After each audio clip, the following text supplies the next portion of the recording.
Thanks, Brian. Well, today KMVT is celebrating a very important milestone, a 60th anniversary to be exact. Yes, Rachel Holt for Idaho's First News joins us in the studio with more. Rachel. Amy, Nikki, the station first went on the air June 1st, 1955. KLIX Radio and TV made its debut in the Magic Valley until it was sold, and after that, KLIX became Magic Valley Television, or KMVT, in 1962.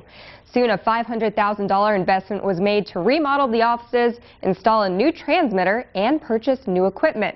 Since then, well, a lot has changed.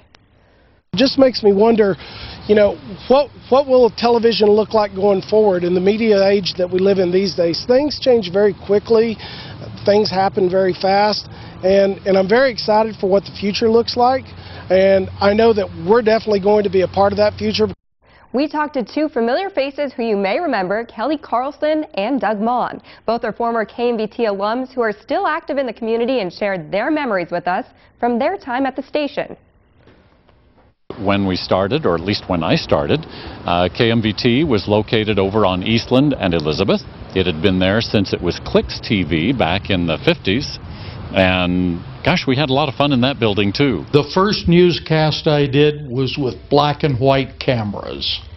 That's how long ago it was.